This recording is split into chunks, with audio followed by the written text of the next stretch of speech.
It was a bright evening in the heart of the city. The luxury restaurant, the Golden Fork, was glowing with warm lights and soft music. Expensive cars stopped outside one after another. Men in suits and women in sparkling dresses entered with proud smiles. Inside, every table was covered with shining glasses, white napkins, and silver spoons. The air smelled of perfume and roasted steak. Among the crowd of rich customers, the head waiter, John, walked proudly from one table to another. He loved working here because only important people came to eat. John believed that rich clothes showed rich hearts, and poor faces did not belong inside these golden walls. Then something unexpected happened. The front door opened slowly, and a young black schoolboy, maybe 10 or 11 years old, stepped inside. His uniform was old and a little torn. His shoes had dust on them. He looked nervous but curious, his big eyes searching every corner of the beautiful hall. The music kept playing, but the room suddenly felt quieter. People turned their heads. A woman whispered, "Is he lost?" Another man said softly, "What is a schoolboy doing here?" John noticed the boy and frowned. He walked quickly toward him. "Excuse me," John said sharply. "Are you in the right place, kid?" The boy looked up and smiled politely. "Yes, sir. I came to eat something." The waiter laughed. "Eat something? Do you even know how much a single dish costs here?" A few guests began to chuckle. The boy lowered his eyes. "I have some money, sir," he said quietly. He took a few small coins from his pocket and showed them in his hand. John's voice became louder. "These coins cannot buy even a glass of water here. Go to a street stall. This restaurant is not for people like you." Some people giggled again. Others watched silently, feeling uneasy. But nobody spoke. The boy stood still. His face was calm, but his eyes looked hurt. "I just wanted to buy something for my mother," he whispered. John crossed his arms. "Listen, boy. We serve businessmen, not beggars. Go before I call security." The boy nodded slowly. "I understand." He turned toward the door, his shoulders small and tired. The waiter smirked and muttered, "Some people never learn their place." As the boy walked, he noticed a family enjoying dessert. The father was laughing loudly, the mother clicking pictures, and their daughter eating ice cream. For a second, the boy smiled. He remembered how his own mother used to save coins to buy him treats after school. But lately, she had been sick, and he wanted to surprise her with her favorite meal. He reached the door and stopped. The night outside looked darker than before. He whispered softly to himself, "One day, I will come back here, and I won't be afraid." Behind him, the waiter shouted to another staff member, "Next time, stop people like that at the door." Everyone laughed again, and the restaurant returned to its noise and comfort. But the camera of life had already recorded the moment that would soon change everything. As the boy stepped outside, a gentle wind blew his tie to the side. A car passed by and its headlights flashed across his face, the face of a dreamer who had been insulted. Not knowing that the walls behind him belonged to his own family, he walked away slowly, his small hand still holding the few coins. Each coin clicked together like tiny sounds of hope. He did not cry. Instead, he looked up at the shining board that said the Golden Fork and whispered again, "Someday you'll see me here again." Inside, John was busy taking new orders, completely unaware that the boy he had insulted was the son of the restaurant's owner, that destiny was already preparing a surprise he could never imagine. Fade out. Music slows, camera focuses on the empty doorway. A quiet voice in the background says, "Never judge a person by their clothes. Sometimes the smallest soul carries the biggest story." The night outside was cold and quiet. The little boy, Ethan, walked slowly down the street, his hands in his pockets, holding those few coins tightly. Every step felt heavy. The lights of the Golden Fork still shone behind him, bright and beautiful, like a place from another world. He could still hear the waiter's laughter echoing in his mind. He sat down on a small bench near a streetlight. A kind old lady who sold flowers nearby noticed him. "You look sad, my child," she said softly. Ethan smiled weakly. "I wanted to buy food for my mom, but they didn't let me." The lady shook her head. People forget kindness when they see gold. Ethan nodded, not fully understanding, but he felt her words were true. He looked at the few coins again. They weren't enough for fancy food, but maybe enough for a small sandwich. Just then, his school friend Leo came running from across the street. "Ethan, what are you doing here?" "My mom said she saw you going inside the Golden Fork." Ethan sighed. "I tried to buy dinner there, but the waiter said people like me don't belong." Leo frowned. "That's not fair." "You didn't do anything wrong." Ethan smiled a little. "It's okay. I'll buy something else for Mom." Back inside the Golden Fork, the waiter John was still proud of what he had done. "I saved the restaurant from embarrassment," he told another waiter. "Imagine if someone like that sat near our customers." The other waiter didn't reply, only looked at him silently. Deep down, he didn't agree with John, but he didn't want trouble. Suddenly, the restaurant door opened again. To everyone's surprise, Ethan was standing there once more holding a small brown paper bag. His eyes were full of quiet courage. John froze. "You again. Didn't I tell you to leave?" Ethan spoke politely. "Sir, I just came to say sorry if I disturbed anyone." John smirked. "Sorry, won't make you fit here. Go play outside." "I only wanted to give this food to my mother," Ethan said softly, raising the small bag. "But I thought, maybe I could give her something from this place. She used to love this restaurant." The laughter began again from a corner table. A man whispered to his wife. What a joke. A poor boy talking about luxury food. Ethan heard the words but didn't react. His face stayed calm, though his eyes looked tired. John stepped closer and said loudly, "Listen, boy. Dante, act smart. People are eating here. You're making everyone uncomfortable." A few guests started recording on their phones again. The lights, the laughter, the whispers, everything mixed together. Ethan took a deep breath. "Sir, one day I will come here again," he said quietly. "But next time, you won't talk to me like this." John laughed harshly. "Oh, really? Are you planning to become a millionaire overnight?" "No," Ethan said. "I just believe that respect should not depend on money." For a moment, silence filled the room. Even John didn't speak. Ethan's small voice had touched something real, something honest. But the moment passed quickly. John waved his hand. "Security!" He called. 2 guards came and gently held Ethan by the arm. "Let's go, kid," one of them said kindly. Ethan didn't fight back. He looked at John one last time. "Maybe one day you will remember this moment," Ethan said softly. The guards let him out, and the door closed behind him. The laughter started again, but it felt emptier than before. Outside, the wind blew harder.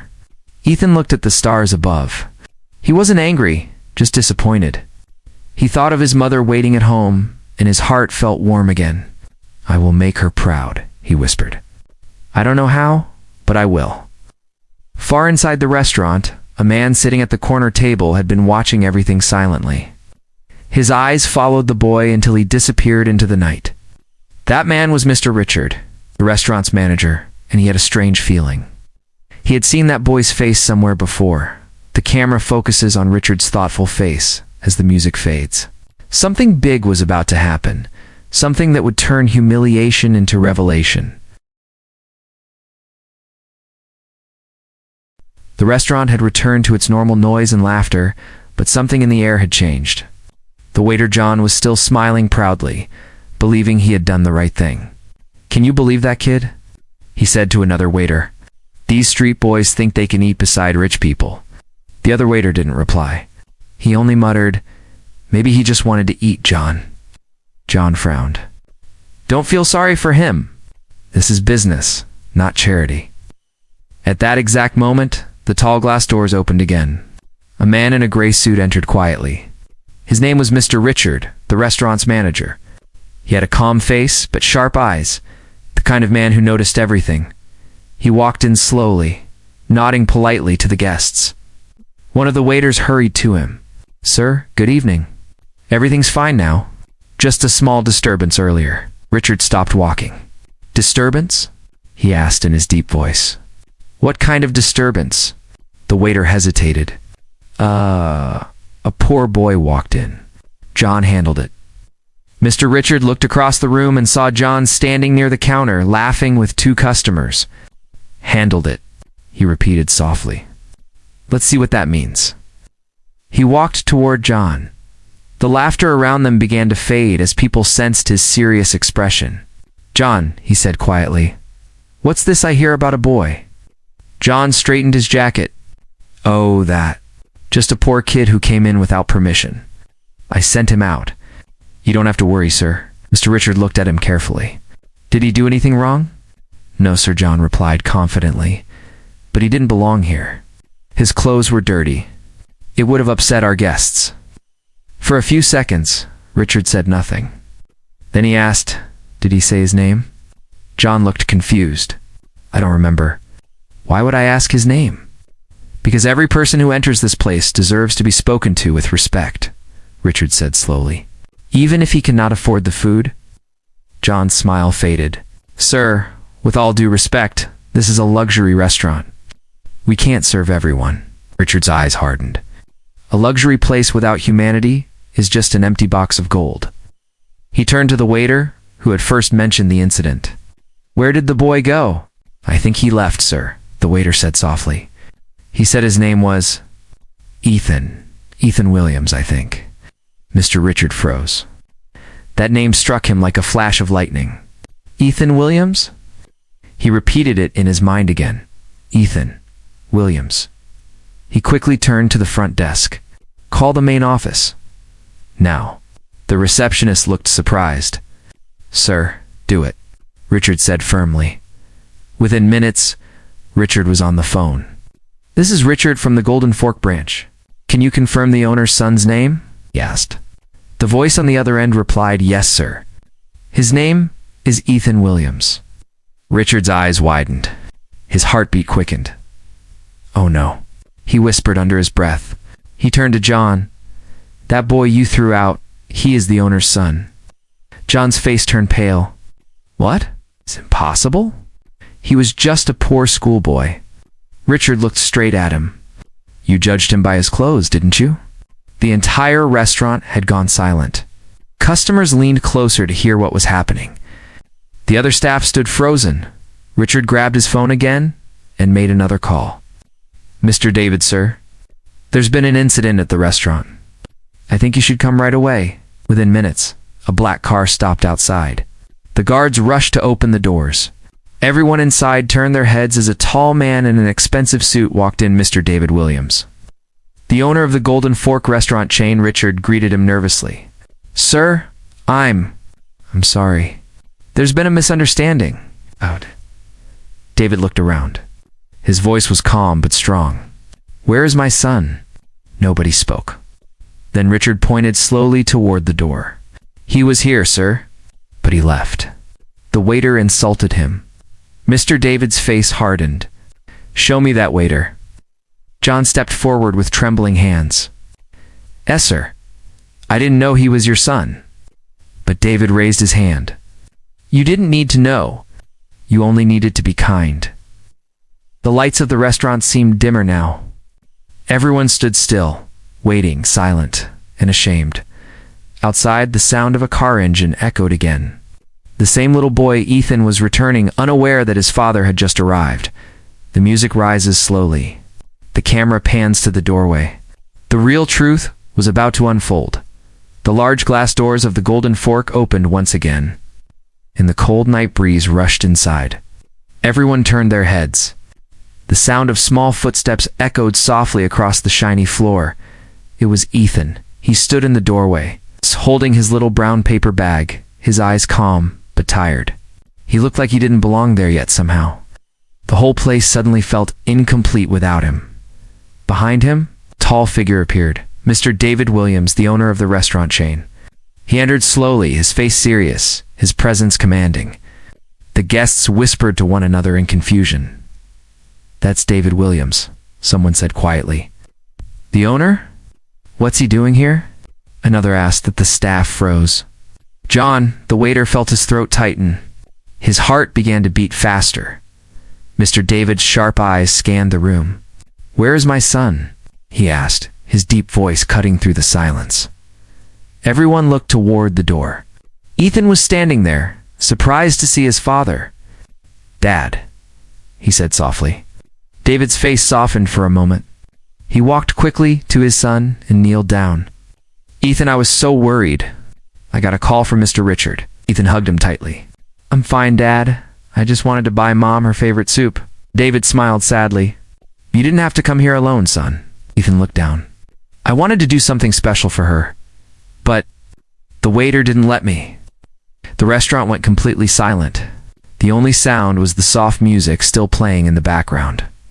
Mr. David slowly stood up, his eyes turning cold again. He looked straight at John. "Is this the man?" he asked. Mr. Richard nodded quietly. "Yes, sir." He thought Ethan didn't belong here. David took a few steps forward. His polished shoes clicked on the marble floor. He stopped in front of John, who was now sweating. "Tell me," David said quietly. "What did you say to my son?" John stammered. "Sir, I didn't know he was your child." "I thought you thought what?" David interrupted. His voice was calm, but there was fire in his eyes. That because he looked poor, he deserved to be humiliated. John looked down. "Sir, I was only trying to protect the image of the restaurant." David took a deep breath. "Protecting the image?" he repeated slowly. "This restaurant was built not to show off wealth, but to show respect. I built this place with my own hands, with my wife's support, and with the dream that everyone, rich or poor, could walk in and feel human." He turned to the shocked guests who were now watching silently. "What is the point of luxury if we lose our kindness?" he said firmly. "Money may fill the tables, but it cannot fill empty hearts." Ethan looked up at his father proudly. His small voice broke the silence. "Dad, it's okay." He didn't know. But David shook his head gently. "No, son. He must know. Everyone must know." He turned back to John. "Do you have children?" John nodded slowly. "Yes, sir, two." "Then imagine someone speaking to your child the way you spoke to mine," David said. "Would you stay silent?" John's eyes filled with tears. His voice cracked. I'm sorry, sir. I didn't mean to hurt anyone. I was wrong." Ethan stepped forward. His tone was soft but honest. "I forgive you, sir. But please don't talk like that to anyone else. Not even a stranger." The restaurant fell quiet again. The guests looked down, ashamed of their laughter earlier. Even the lights seemed dimmer, as if the whole place was sorry. David placed his hand on Ethan's shoulder. "You taught him more than I ever could," he said proudly. "You taught him what real respect means." He looked around and said loudly, "From today, no one in this restaurant will be treated differently. The next time someone comes here hungry, they will be served, not judged." The staff nodded, some wiping tears. John bowed his head deeply. "Thank you, sir. I'll never forget this lesson." David turned back to his son. "Let's go home, Ethan. Your mom is waiting." Ethan smiled. "Can we take her favorite soup with us?" David laughed softly. "Of course we can." As they walked toward the exit, everyone watched in silence. The father and son left together, one with pride, the other with forgiveness. The golden lights behind them flickered gently, and Mr. Richard whispered to himself, "Sometimes the poorest-looking boy can be the richest in heart." The camera slowly zooms out on the restaurant door, closing with a quiet click. The story of judgment had turned into a lesson of grace, but for some, it was only the beginning of change.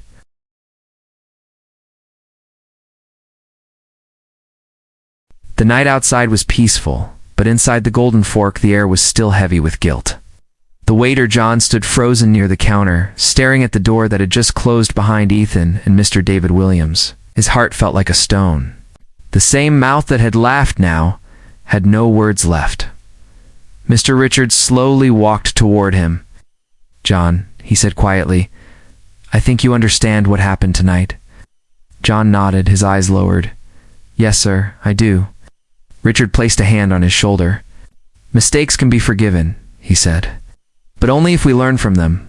John's voice trembled. "Sir, I have worked here for 10 years. I thought I knew how to serve people. But tonight I realized I only served faces, not hearts." Richard looked at him for a moment and said softly, "That's a good start, John. Maybe this is your second chance." The next morning, sunlight filled the restaurant. The same tables that once heard laughter of pride now carried whispers of reflection. The news had already spread, the waiter who insulted the owner's son. But instead of being angry, Mr. David decided to come again. He entered the restaurant quietly with Ethan beside him. The whole staff stood in a line, nervous and silent.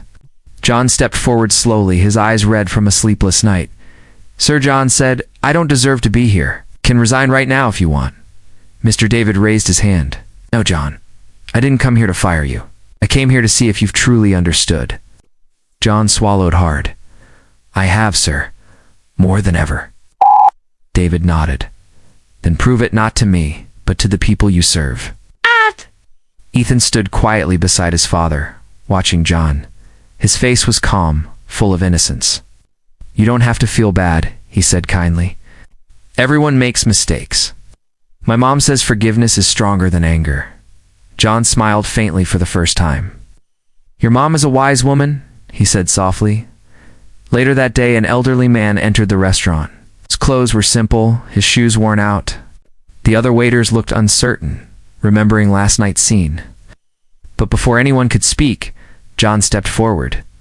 "Good afternoon, sir," he said with a warm smile. "Welcome to the Golden Fork, please. Have a seat."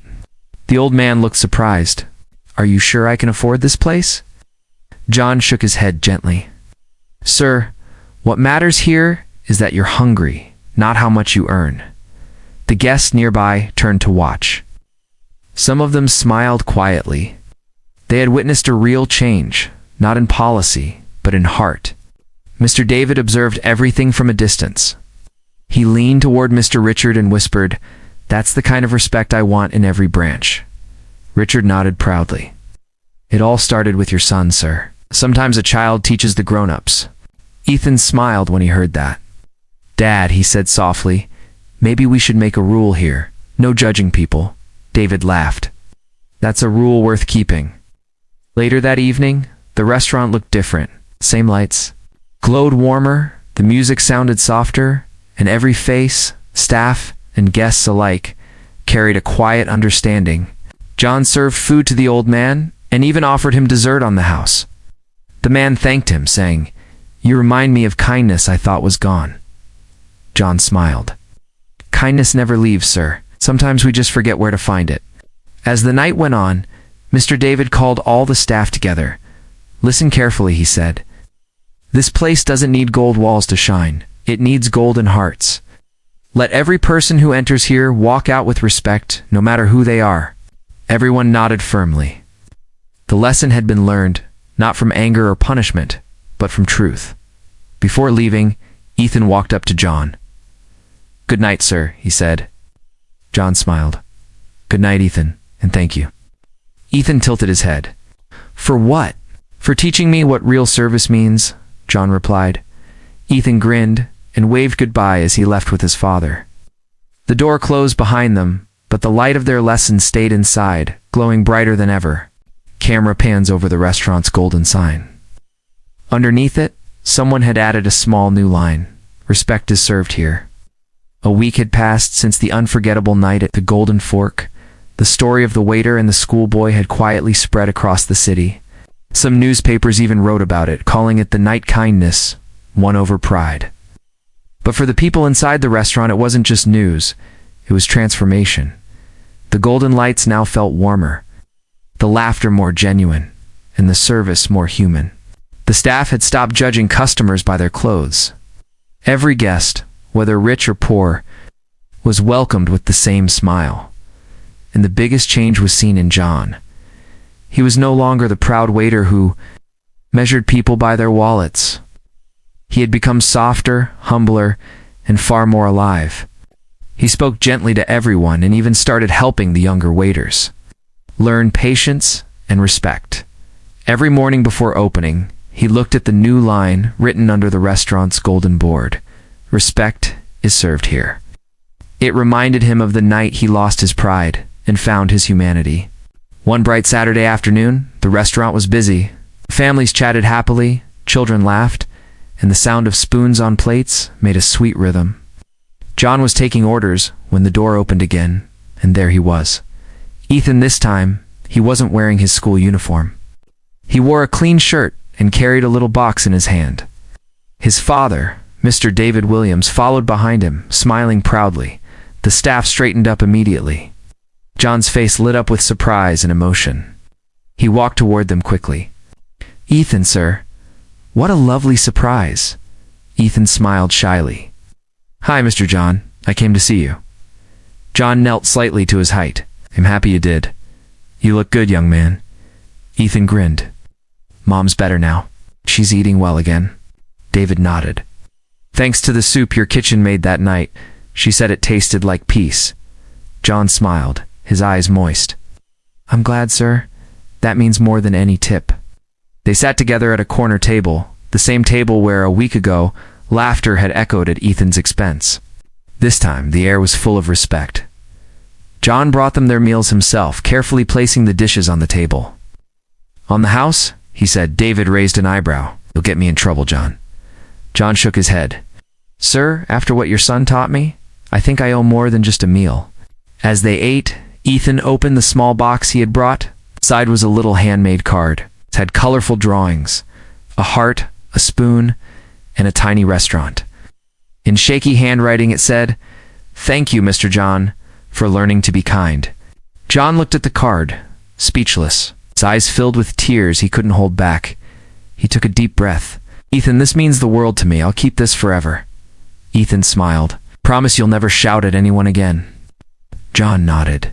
"I promise."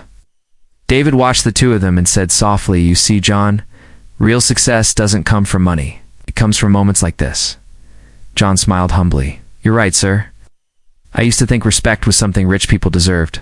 But now I know it's something every person deserves to give and receive." The restaurant buzzed with quiet energy. Even customers nearby had stopped eating for a while, listening with smiles on their faces. It felt like a movie moment, but it was real. When it was time to leave, Ethan hugged John tightly. "Goodbye, my friend," he said, not knelt again, and whispered, "Goodbye, young sir. And thank you for saving me, not my job, but my heart." As Ethan and his father walked out, the golden sunlight touched the restaurant's name board. The words "Respect is served here" glowed brighter than ever. Inside, John placed the handmade card on the counter right next to the cash register. Everyone who came to pay could see it, and under it he wrote a small note, "Kindness is free. Please share it." From that day on, no one left the Golden Fork feeling small. Every customer was greeted with warmth, every worker felt proud, and every meal was served with humanity. And sometimes when John looked at the door, he imagined that small boy walking in again, smiling, brave, and full of grace. The camera pans out, showing the glowing restaurant, sound of soft music playing, Ethan's laughter fading in the distance. A gentle narrator's voice ends the story. We rise not by judging others, but by lifting them. 'Cause sometimes the smallest hearts teach the biggest lessons. Fade to black. The end.